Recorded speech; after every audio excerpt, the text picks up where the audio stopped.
Michelangelo is quoted to have said, "I am still learning," and he was 87 years old. For more than 30 years, Kym Kruse has continued to absorb that information about regenerative farming. Since 2008, Kym has been spruiking the benefits of natural farming systems. Now, this is being very generalistic about Kym. And of course, that wide audience that's been picking up those messages means that we now have more farmers doing the right thing by the land and reaping the benefits in their business than ever before. Collaborating with many of the world's leading experts in the field, he had developed a 2-week residential permaculture design course on his property in far north Queensland at Walkerman. It became the first of many educational courses that would change the way our farmers and gardeners think about their soil and the life within. It's never been more important than now to help landholders reduce input costs, mitigate risk, build soil health for increased productivity and profitability, whilst also achieving regenerative and environmental outcomes. Kym Kruse, the stage is yours. Thanks very much, Kym. Thanks, everyone. Nice to see you all. I spoke at the first one of these, number one, was that 11 years ago, when Hannah was about 5. It's really nice to see that she's not down the Gold Coast for Schoolies Week. She's here at a soil health conference. I think that deserves a round of applause. Oh, no, got my own clicker. Yeah. Thanks very much also to Reef Catchments and everyone involved for putting these things on. I haven't gone anywhere for 3 years since COVID hit, and the field day yesterday and then coming here just reminded me of all the great work that organisations like Reef Catchments do, and I know how much work goes into putting this stuff on, so well done to them and everyone else who is here. So RegenAG is the hat I'm wearing today. I used to run a company called RegenAG, which I still run, which is education and consulting. We felt the need for regenerative agriculture training and education when we started our business 12 years ago. Not a bad name, hey, RegenAG. RegenAG as an abbreviation of regenerative agriculture, but now we've got a commercial arm to what we were educating and training in before in the manufacturing of bio-inputs, and that's RegenAG.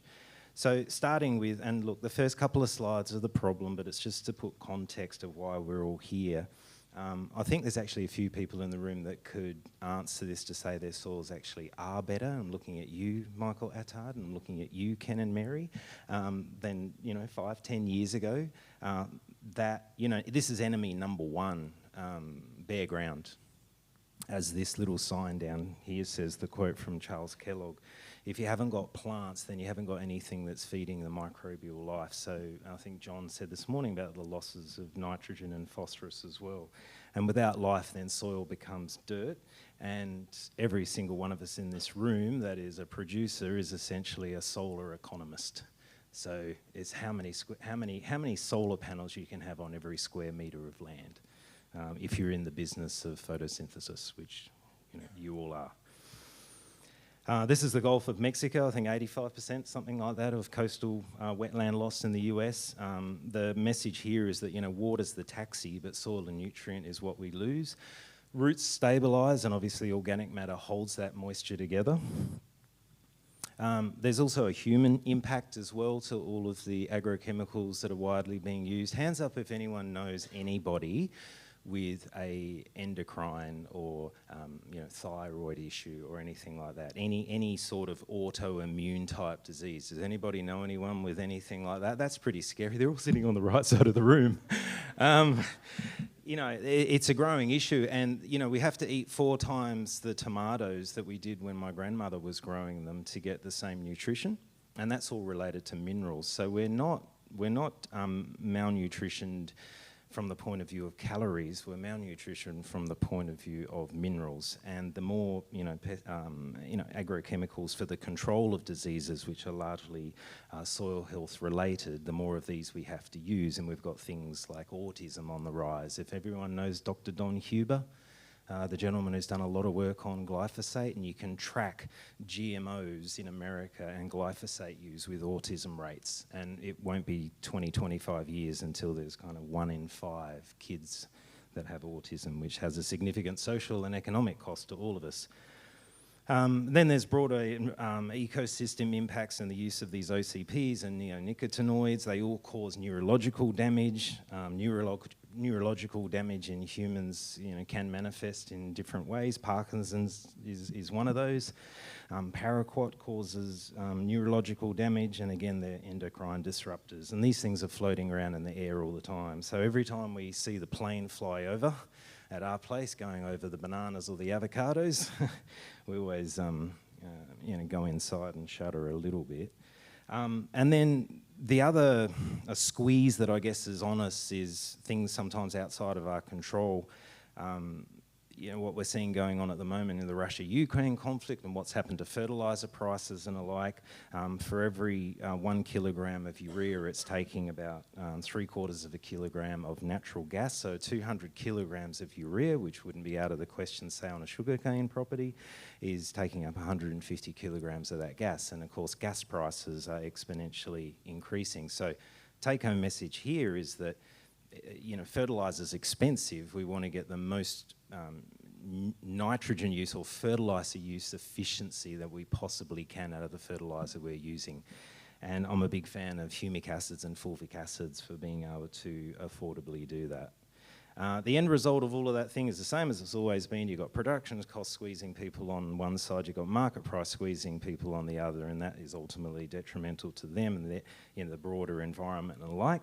And absolutely we do not blame farmers for this. Farmers are environmentalists, and they manage the vast majority of the land, and we just need to allow them to farm in a way. And I think the gentleman I was just speaking to before, when you've got water being taken away that won't then allow you to grow a cover crop to improve your soil health, well, then we've got a bit of an issue. So that's all the bad news. That's the context why we're here. The opportunity is obviously building soil health. So I look at soil health a bit like 3 legs on a stool. We've got organic matter, we've got microbes, and we've got minerals. If we're only addressing or focusing on one of those things, it becomes a very unstable stool. So all 3 of these things are constantly interacting with each other. They're not separate entities, and it's the interactions between all of these things that determine a lot of things: aggregate turnover, the cycling of carbon, nitrogen, phosphorus, etc. And as many of you are currently doing, and we continue to do in regenerative or organic agriculture, whatever you want to call it, is develop these innovative management strategies in order to sustain this whole system so that it can kind of do what it can do, or do what it does best. Create the conditions for it to flourish. This is from Dr. Christine Jones, which many of you will be familiar with. Dr. Christine Jones is the mother of soil carbon, if you like, in Australia. She's spoken a lot all around the world. I think these 3 first things, biologically available minerals, that's a really key word there, biologically available. It's not good enough just to have minerals in the soil, they've got to be biologically available. Obviously you need air. The first thing I look at on a soil test, as we did yesterday, is the calcium to magnesium ratio. If you get your cal-mag ratio right, well then you're going to have air in the soil. Why do we need air in the soil? Because microbes breathe oxygen. If you've got no air in the soil because you've got real high magnesium and everything's a little bit tight and you don't have the root systems to open it up, well then those organisms can't perform their role of cycling nutrients, protecting the roots and making minerals available. Obviously we need water. Many of the clients we're working with at the moment down in Victoria and New South Wales have had a little too much. Sitting on the balcony, as I know has happened to you before, Michael, when you see the air bubbles coming out of the soil, you know you've got a problem, because all those little air pockets that sustain life there are being filled with moisture. So once you've got those 3 things, which, in part obviously are determined by your management decisions, well, the next 4 things then certainly are. So for soil to form, it needs to be living, so that's living things in the soil, which is both plants and animals. Then living things on top of the soil, it has to be covered. Back to slide number 1, enemy number 1. It has to be covered. And it was great to see at Bow and Cats yesterday. For all intents and purposes, they would have had 100% ground cover. Which is fantastic. And if it can't be living covered, then at least trash covered. And then to be covered, and then the next thing is intermittent patchy disturbance regime, meaning the integration of livestock into the operation. And I think there's always opportunities for livestock integration no matter what you're doing. This is the name of the game, the number one most important process on the planet, which is for free. Isn't it? I think it's incredibly encouraging that the number one tool that farmers have at their disposal to improve their soil and what they do doesn't cost any money. There's photosynthesis. 95% of your crop weight, it's only that 5% mineral that is required for this process to be efficient. So, minerals, they're both constituents and activators of enzymes. So this process works most efficiently when those 5% minerals that are required for this process are there in an available form. So remineralisation I'm a big fan of. We use a lot of minerals in everything that we do. We've got the process of photosynthesis, which again, you see under the dotted line there, and the importance of minerals and enzymes. Again, to say that minerals are part of enzymes, but they also are the key starter. So if you've got a lack of a particular mineral, and zinc, for example, is responsible for 60 different enzymatic functions within a plant, the plant will still be alive. It's photosynthesizing, a bit like you guys can eat McDonald's and you'll still be breathing, but you won't be optimal. And so it's a bit like that with a plant as well. So once the plant produces this sugar, and then, sugars and exudates are pumped into the ground, 30% above the ground, 30% for the root system, and this, 30% is leaked out to feed that microbial community. It's not just sugar. We all talk about it as being sugar, but those sugars, those simple sugars are taken, again, in the presence of minerals and enzymes, with minerals being essential for those enzymes to be there in the first place and to be activated. All of these other secondary metabolites are produced, not just sugars, fats and oils and hormones and vitamins and phytonutrients and alike, in addition to all of these protective compounds that are produced by plants. Plants, unlike you and I, don't have immune systems, so they have to produce all of these other secondary compounds to try to protect themselves, as you see here. So the take-home message here is minerals are essential, and particularly biologically available minerals are essential. So here's a little screenshot from a video actually that you can see online, and this is capturing a root that is leaking sugar out into the soil to feed a soil microbial community. So you've got that 30-30-30, that release, with 30% being released out into the soil to feed those microbes. Now the essential mineral here is boron. Boron governs the movement of sugar. So if you're lacking a little bit of boron, the chloroplast trapdoor doesn't open to release those sugars into the soil that your plant has been building all day. Everyone knows that boron's essential also for flowering, so as you lead into flowering, but it's all about sugar movement. I think I've got a slide coming up about a refractometer so you can measure your sugars. Now the question is, if you're supplying 30% of the photosynthates that you produce to the microbes in the ground, what level of production are you giving them? What level of production of photosynthase? Because remember, no matter what level you produce, you're still only giving them 30%. You're either producing a volume like that, and no one would want to drink a beer like that, so it's either 30% of that, or is it 30% of that? So obviously we want to be producing pint glass volumes versus, I don't even know what that is. It's a nip, right. So rather than 30% of a nip, we want to produce 30% of that. And again, it was so good to hear. So Tim say before, one of my heroes, Francis Chaboissel, who developed the whole theory of trophobiosis, is that minerals are essential to a plant maximising the volume. So if you really want the pint glass, then it's not just NPK, quite obviously. Even these trace mineral minor elements are equally as important. They've got to be there and got to be available to produce the pint glass.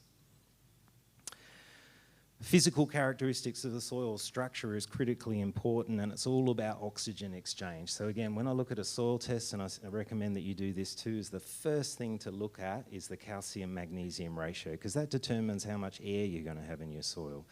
If you've got a really heavy clay soil that's got too much magnesium in it, then it's going to be very tight. And I think I explained this yesterday, but to say it again, that clay has a negative charge on it, and calcium and magnesium that we're talking about here are cations. They have a positive charge on them, and they bind to clay particles. So calcium's a bit like a beach ball, and magnesium's a bit like a pea.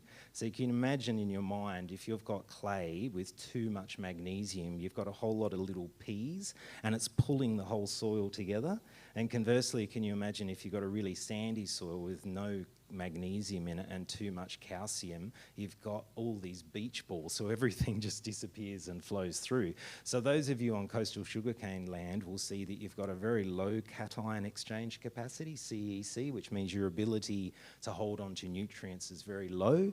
So a bit like someone with a small stomach, you've got to give them a little bit of food on a regular basis. And those of you maybe a little bit out west who are on the more clay soils with a much bigger stomach soil, you can actually do some decent soil amendments because your soil has the ability to hold on to nutrients. I'm really in preference of liquids, so we make a couple of liquid products. One is a lime, 41.5% liquid lime. It's a liquid mineral suspension. And we also do a liquid gypsum, which is about 17% sulfur and something like 22% calcium. And I work a lot with broadacre farmers where you're not going to put 2 tonne a hectare of gypsum out. I'm not really a fan of doing that anyway. I used a prill there for a little while to target at sowing where that actual gypsum or lime goes, but now I'm really in favour of putting 5 or 10 litres of these liquid high analysis products right down the tube, because in that way you're really treating the root zone of the plant. So as far as that plant's concerned, it's living in paradise. So as opposed to treating the whole area, you're just actually targeting, and again that's all about efficiency from the point of view of economic efficiency. So 3 key focus areas. One key focus area is the focus of diversity below the ground, the microbial life that we're talking about. Dr. Elaine Ingham, if you haven't looked her up, Soil Food Web, she's probably done more work than anyone in this particular area. Just to go through a few of the organisms, when it rains, it doesn't matter where you are, you get that nice little smell. That's called geosim. That's coming from actinomycetes. If you ever look through a bit of cane trash, I know, Michael, you've got this probably all over your property now. Ever looked through a bit of trash or leaf litter and you see this little white mycelium running? These little fine threads, that's what that is. So, excuse me, it's not a fungi, it's a bacteria that behaves and looks like a fungi, and it performs all of these really important roles. Does everyone know what chitin is? Chitin? Chitin is the second most abundant substance on the planet behind cellulose. It makes up all of the bodies of arthropods. It makes up the bodies of soil fungi. It also happens to make up the bodies of prawns and every other crustacean. So actinomycetes actually cycles and consumes and degrades chitin derived from soil fungi and arthropods that die in the soil to cycle that particular element so that it can be utilised and made available to other organisms. Nitrogen fixers, everyone's obviously very familiar with your legume-based symbiotic, but there's free-living nitrogen-fixing bacteria that live on the root zone of their plant, and their job is to access the, 76,000 tonne or some ridiculous amount of nitrogen that is up there in the atmosphere sitting above every hectare. They are aerobic organisms. So again, it gets back to you have to have air in your soil for these organisms to be able to perform their role. You also need a couple of minerals. Molly's really important, cobalt's really important, but you can see all that in a soil test. This is one of the ones, nitrogen fixers, that we reproduce or actually sell kits that you can reproduce yourself to put on the seed so that when you sow, those organisms are there, because you want that direct association with the plant and the organism from the moment that it starts to grow. And what does the microbe get in return? Well, it gets fed. It gets some of that sugar. Thiobacillus is another bacteria. What's their role? It's to convert elemental sulfur into sulfate. So if you've got sulfur in your soil, without these organisms, it can't be converted into a form that the plant can take up. So they're another really critically important microbe. That'll be there as long as you've got the right conditions. You don't necessarily need to inoculate with thiobacillus. Streptomyces, everyone's familiar with, that's where we get all our antibiotics from. They're really abundant producers of secondary metabolites. Actinomycete is a streptomyces. They're part of the same family, very important for mineralisation. Pseudomonas fluorescens is one that we use widely. That's one of our seed treatment microbes, but we also use it as foliar spray because of the antibacterial, antifungal properties that we have, that it has, sorry. It's also involved in nitrogen fixation, and importantly, in association with mycorrhizal fungi, it's part of the phosphorus cycle as well. It produces an enzyme that solubilizes phosphorus. Trichoderma is another one, in particular Trichoderma harzianum, another one that you can reproduce on farm and that you can apply to the seed to ensure that, because it again lives right around that root zone, it's an aerobic organism, and again we also use that on foliar applications in cropping and alike, and also in horticulture because of the antifungal properties. It's a very well studied, well researched, well known organisms for performing these multiple roles. Lactobacillus, which many of you will be familiar with, that's your EM, that's your LAB, your lactobacillus serums and alike. Their role within the whole scheme of things is really about you're making minerals available. It's the breaking down of material and cycling nutrients, and there's simple recipes out there for producing some of those yourself on farm if you Google them. Bacillus is a really big family. There's 200 species, and they're probably one of the most important organisms that there is. They're everywhere. They're in your saliva, they're in our feces, they're in livestock saliva, they're in their feces. And a lot of the emerging biological products on the market from some of the big agrochemical companies are bacillus based. Has anyone heard of Bayer's Serenade? That's a bacillus product. VAM, mycorrhizae,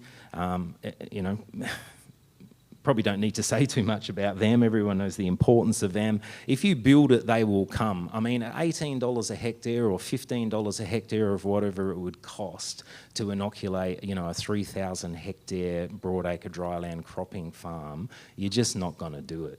So what we tend to focus on more is the belief that unless you've absolutely decimated the soil and you've fumigated it, that they will be there, or their spores will be there, and they're just waiting for the right conditions, and then everything that we can do to help support their proliferation so we can bring back their population. And I showed yesterday, and I think it's in here as well, that we've had something up to 300% increase within 12 months just by doing the right thing, cutting out fungicides, using humic acids, using biologically available minerals. They'll come back. Fungi to bacteria ratio is also really important. There's testing that you can do to do that, and if you create the right environment, they will come. So this is one of these little kits. They come on like they're tall cylindrical type units, and they come, it can be put on a pallet so they can be shifted around, and it's all plumbed up. We've got aerators, we've got temperature control mechanisms there, and you can produce 4,000 litres at a time of all of these beneficials that you can then coat on the seed or use for foliar if you say in horticulture or even in cropping and alike. Everything from nitrogen fixers, phosphorus solubilizers, root protectants and alike. And there's a little control panel so you can maintain an ideal temperature, because obviously microbes like to brew most efficiently at an ideal temperature range, so we keep them sitting there. Next one is diversity of plants, or diversity above the ground. This is a macadamia farmer that I worked with in Byron Bay that took out every second row of trees, and they actually almost doubled their production. He started to grow 13-way multi-species mixes direct drilled into the interrow space, and there were studies done on his place that looked at the population of predators and beneficials as a result of doing this, and it absolutely went through the roof. It used to be an old potato farm, so it's a little bit up and down up in the hills of Byron Bay, so erosion was a massive issue as well, so that's kind of solved that problem too. And it really depends on the type of system that you're running, but I kind of believe that every system has the opportunity for some sort of a companion. I mean, I know that Michael, when we were doing stuff before, did some inter-row stuff with cowpea, I think it was, Michael. Now you probably don't even need to plant anything because you've got a seed bank there, your soil health improves, things come up. As Tim was showing before with different horticulture operations, the opportunity is in the inter-row space. And why? Because again, we're solar economists. We want as many, if you've got bare ground, even in the inter-row, and I think if you've got 6 weeks of growth and then it gets shaded out and dies, then it's still worth doing. Because if you've got any sort of bare ground, then you've kind of got wasted real estate. And different exudates, different mineral associations, different microbial associations, different pH environments are created with a diversity of different plants and different root systems. And the research on soil organic carbon is showing more and more that aggregate formation is critical to increasing soil organic carbon, and different aggregates are created as a result of different plant roots. So here's an example here where you've got a whole range of different things from, your cereals, which are excellent fibrous root systems that can really help to build soil structure. You've got a legume in there as well, which obviously is nitrogen, but don't forget that legumes also exude acids that liberate calcium and phosphorus in your soil. So legumes aren't just for N, they're also for calcium and phosphorus too. You've got mustard, which is a soil biofumigant, so you don't want to put a lot of mustard in, but you can put a little trickle of mustard in. Buckwheat is a really good phosphorus scavenger, and then you've got radishes, which obviously have that deep root, and they're good scavengers, particularly of nitrogen.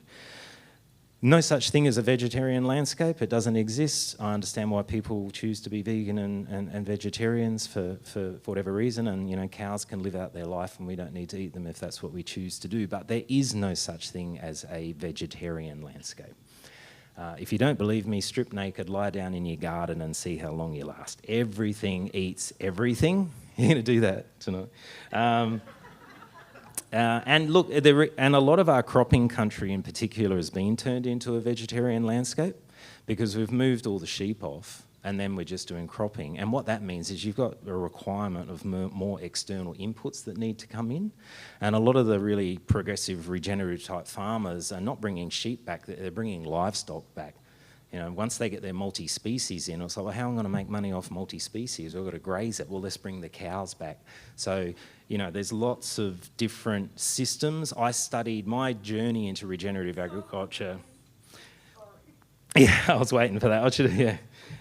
My journey into regenerative agriculture probably started 20 years ago now, when I studied integrated rice and duck farming in Japan. I speak fluent Japanese, so it kind of helped because he couldn't speak English.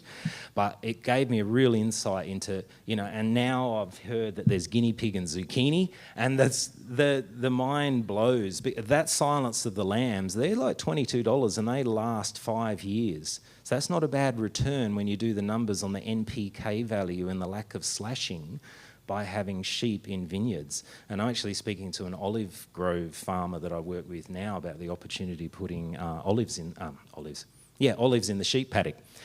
Sheep in the olives to manage and control. And obviously, there's livestock on stubble and livestock at density. I'm sure you're all familiar with RCS and holistic management and all that sort of thing. And, livestock at density, dung and urine concentration and soil disturbance. Not a cow there, not a cow here, not a cow there, but actual concentration of dung and urine and that soil disturbance is really what gives you the incredible response. Everyone know Glen Alpine Station down at NQ Dry Tropics, another NRM area? They had gully erosion area, and they put this huge number of cattle in there only at night time for 7 days. I'll never forget there was 200 people at this field day, and there was about 6 farmers standing around arguing about whether that was Townsville lucerne or not because they hadn't seen it for 40 years. So there's a seed bank there. It's just waiting for the right conditions. Livestock are an incredibly valuable tool. Synthetic inputs, this is just showing the absolute inefficiency of 10 minutes, of nitrogen. You've got 40 to 50% is the best you'll get of any N you apply. At best, 30% of phosphorus, but general is like 10 to 20. And potassium, you'll only get 40%. of what you apply. So the answer there is to really untap natural resources. Like, give you an example, Olive Grove, I looked at the soil test and I always look at the totals, and I saw there was a huge amount of potassium there, but there wasn't much potassium available. The olive agronomist suggested we use this much synthetic potassium. We used absolutely zero for the whole year, but what we did do is use a lot of humic acid, because humic acid improves soil structure, and quite often potassium can be locked up in clay platelets, and when you separate those clay platelets, you leak potassium out into the soil. When we get the leaf test done in January, the potassium was at luxury levels with no applied potassium. So particularly with urea hitting $2,000 a tonne, I wouldn't be putting any urea out unless I was putting it with humic acid. If you're doing a granule, put it out with humate granules. If you're doing a foliar, do it with humic acid liquid. It should be standard practice, because you've got to provide a carbon source. You're giving them a whole lot of nitrogen. If you don't give them some carbon as well, where are they going to get the carbon from? Well, they're going to strip it out of your soil. So humic acid is not expensive. It's a really good thing to get onto. And nitrogen as a foliar is fantastic. You know, our urine is the same as urea. It's an amine form of nitrogen. So when we put a granule nitrogen out, it ends up in the plant as a nitrate, and then it has to be converted from a nitrate back to an amine, which is what it was in the first place. And then from an amine, it goes to an amino acid and into a protein. Now, the number one favourite food of plants is amino acids, right? And if you can apply amino acids, that's fantastic. But urea as an amine, if you dissolve it, one part urea, 3 parts water, and foliar applying it, then you're skipping that first step of where it has to go from nitrate into amine. And that step there is the one that costs you a fair portion of that pint glass that your plant then can't put into production. So foliar applied nitrogen. This is just a very quick case study of one of my biggest clients down in southern Victoria. They've got a real focus on soil organic carbon. They're 3,000 hectares cropping about 1,000 hectares of olives. They're also our partners in RegenAG. The commercial arm of what we're doing. They've got a big soil organic carbon focus, and this is just to show you a typical leaf test before I met them. See how it's very non-uniform. There's highs, there's lows, there's no boron, there's moly, and on the right-hand side, after implementing all of these soil health and foliar practices, we've got fantastic even balance. And there's 2 minerals in particular that we've really got to get boron and moly up, and we got them up to optimum levels, but other than that, everything's looking pretty even. We also use DNA analysis just to look at the microbial health in the soil, and I won't go through all of these, but the thing that I like best about this is the one there that's showing the arbuscular mycorrhizal fungi population is increasing, and we've increased it by about 312% over the course of 2 years. So that's 312% larger population of mycorrhizal fungi biomass in the soil with no soil inoculation of any product. That's simply looking after the population that exists. So this is, we make about 20 different things, but this is kind of the flagship thing. So chelated minerals are multi-min biofertiliser. Chelated just means that they're bound to amino acids. So anything that's positively charged is chelated, anything negative is complexed. It's got enzymes. I always talk about multi-min as being a 3-in-1 product. It's got biologically available minerals, it's got spores of beneficial organisms, and it's also got the contents of the guts of those microbes. Because when microbes sporulate, which means they produce a little seed, if you like, their cells split open. And when their cells split open, all the contents of their cells spill into solution. And those contents are vitamins, minerals, hormones, amino acids, all of those metabolites that plants love. So that is in every drop of multi-min biofer because it's in solution. 100% pathogen free. We always measure it's got low pH and low EC, 5 minutes. This is the difference when you inoculate root systems. So there's a conventional system using those pink and blue dyes, and there's ours on the right where we've done biological inoculation. It's a bit like the Titanic, don't worry about it being a bit slow above ground, because they always put things in there that give a bit of rapid growth above ground, right? Things that behave as plant growth stimulants in those chemical treatments. But this is what I want to see. This, don't worry about. Let's have a look at under the ground. What's going on with the roots? And if you've got those Bob Marley roots, then happy days. That's faba beans on the right, and that's the cereal on the left. District average is what we achieve. I never go for trophy hunting. I'm not after the biggest yields, but I'm after, maintaining yields, but with less synthetic inputs. And oil. Oil's up. You can't make oil. This is canola. You can't make oil without minerals. And remember that every 1 kilogram of excess nitrogen that you apply burns 100 kilos of soil carbon. I won't spend time on these. This is just a few clients I work with. What the hell am I going to do? I got called into a cold room one day saying, what the hell am I going to do with that? Because I went down there and he says, come here, Kym, I've got to have a chat with you. And I went, shit, what have I done? This is organic grow. And he said, and I said, well, cut it in quarters. It was like, pick it quicker. He said that was $16. It was 2 kilos and still growing. There's John and Michael back in the day.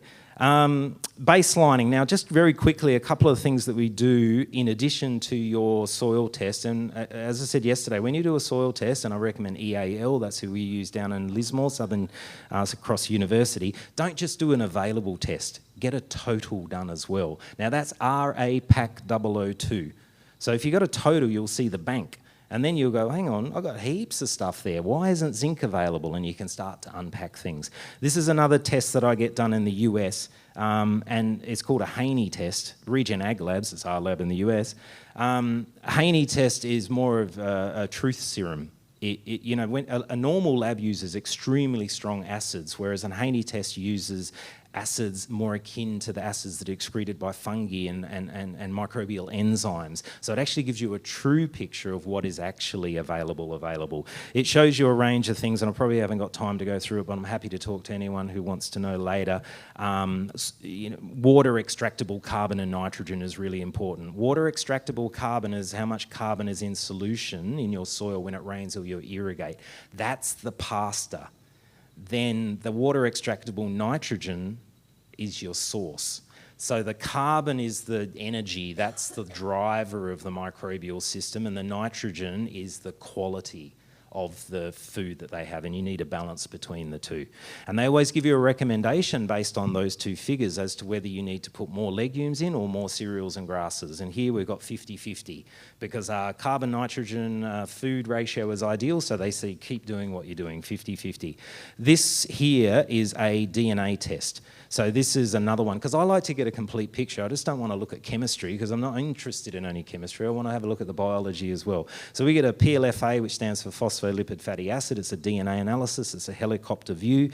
And I'll just point out here, look at the mycorrhizal fungal population, 0.81. Now this same paddock, average poor, sort of very low population numbers, diversity's not too bad. A year later, we've doubled the overall population of microorganisms, and I know Ken, speaking to Ken and Mary before, they've had a very similar experience with their operation, and the arbuscular mycorrhizal fungi has gone to 4.07%. So now over 4% of the microbes identified within the sample is VAM. I mean, there's your phosphorus, there's your zinc, there's your moisture in dry times, all the cool things that does. Brix meter, I'm sure you're familiar with, look down the prism, higher the number the better, anything above 12, happy days, less pest and disease. Straight dead line like that, lacking calcium. Blurry line where you can't tell blue from white, that means you've got adequate calcium.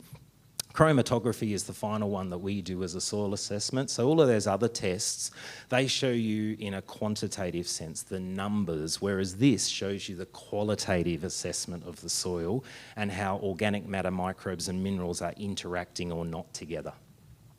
So just without explaining what's good or bad, that picture looks better, right, on the right.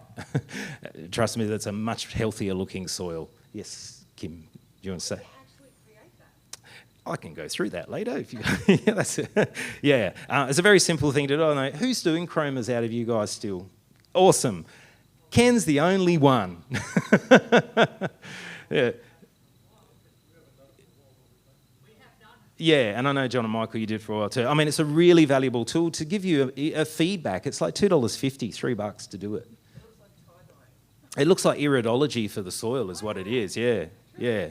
The one on that side there, I've actually taken this to an iridologist just because I was there for other reasons, and I said, oh, check this out. And I said, what would you say if that was a human being? And they said, oh, we need to see them more regularly. They're in serious trouble. And then that one, I didn't show them that specific, but something similar. And I said, what would you say if that was a human eye? And they said, well, that person is shining from the inside. So, you know, soil doesn't lie. It's a pattern. It's a picture. Just very briefly, carbon sequestration, because we're really involved in the soil organic carbon market. There's a new company that we're partnered with doing a bit of work with our business partners called Downforce Technologies. Now, for $6 to $8, this is real quick, but $6 to $8, they can give you a measure of your current soil carbon and also what your projected soil carbon is. And they can do that on a 10 square metre basis every 10 days. They're doing it remotely. They're from the UK. Now, they've tested against 300 cores that we physically took as part of an emissions reduction fund soil organic carbon project with the Australian government, and they were 98% accurate. So they've currently got a $2 million grant to test all of the initial projects that were under EAF, and if they come out at 98%, I mean, I don't want to get too ahead of ourselves, but it's a game changer. Because if you can measure soil organic carbon for $6 to $8 a hectare, then many farmers can actually start to get involved in, because one of the biggest limitations is cost. You've got to bring a specialised rig on your property to do 300 cores. That's right, it's expensive. So look, there's emerging opportunities, and I won't go through all of those, but I just wanted to show you this, that, you know, that figure there of, you know, at the moment, an ACCU, which is an Australian carbon credit unit, and to get to an ACCU, you take your total organic carbon and times it by 3.67, and that gives you your ACCU figure. One of those is at the moment, I think, on the open market, like $34. They're projecting it could hit 100 in time, because you've got this demand and you've got supply.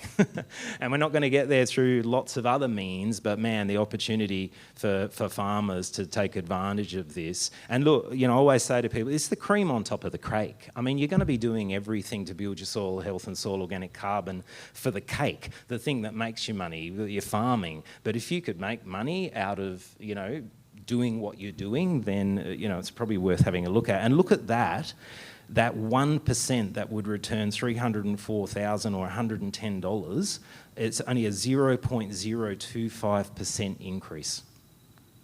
You know, how much soil carbon have you built, Ken? How much Michael? How much Simon? I mean, you've probably built way more soil carbon than that over the last how many years. But you've got a baseline, and then you've got to measure.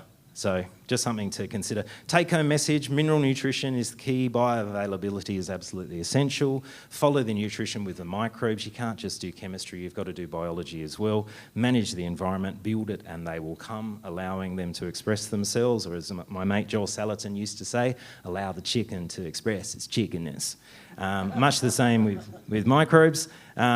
Balance is critical. It's all about organic matter, minerals and microbes. And to that point, when I do a foliar application or a ground application, I always like to include a bit of organic matter, which might be humic acid, a bit of microbe and a bit of mineral. And if you can achieve that with your foliars as well, that's always a really good practice to get into. The end result of all of that is a win-win outcome for all of us, and globally a result is healthy and increase, and also finally something that we can be really proud of. So thank you very much. Any questions? Oh my goodness. Wow, hey? Mind completely blown. I didn't know that about this man when I asked him to MC a Project Catalyst event here in Mackay in 2017. He's the best MC I've had, and that includes me. Anyway, the man can talk, he knows his stuff, and when someone's passionate about things, that's what you get. Now, does anyone want to tap into that passion and knowledge while we have Kym Kruse contained on stage for the next, 5 minutes? Yes, over here.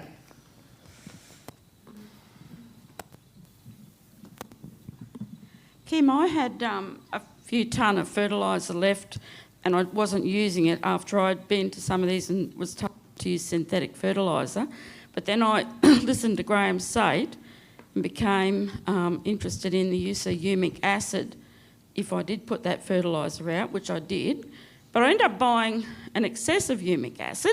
I'm wondering, how would I use... I've got humic acid just sitting in bags there. How would you suggest I use that? Oh, it won't go off. So Yeah, I you know, can, mate. yeah. So if you ever do a, is it a soluble humic acid or a granular? Yeah, the granular one. But it can be dissolved. Yes. Okay, so you could use that just as a straight, dissolve it and then put it out at 5 or 10 litres a hectare. Right. Just as a, it's a really good fungal food, and it really helps with soil structure. So it's good from that point of view. Or are you using urea as a synthetic foliar or anything, or boron at any point? Because they're the two elements that you can put it together with.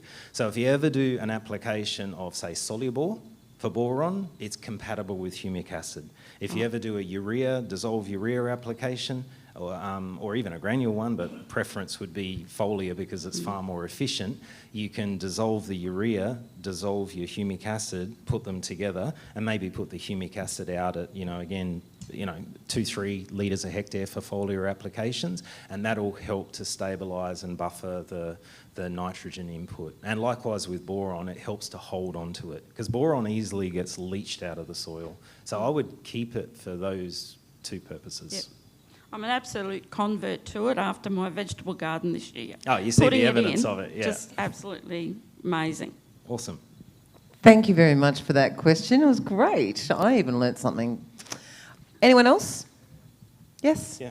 Behind me? Yeah, just with the fulvic and humic acids, the differences with them, I'm just a bit hesitant where to use them.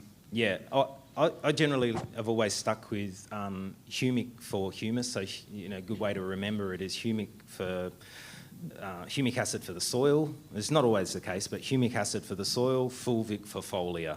So humic acid, cation exchange capacity of soil. So humic acid has a cation exchange capacity of about 250, whereas fulvic acid has a cation exchange capacity of about 1500. Now the difference is that humic is a very large molecule, whereas fulvic acid is a very small molecule.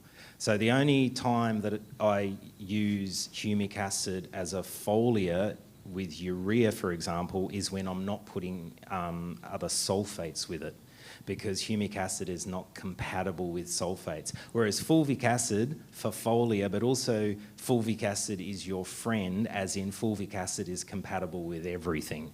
So if I've got a tank mix that's got a bit of urea and it's got a bit of potassium sulfate, I'll put fulvic acid with it. Both of them work in a similar way.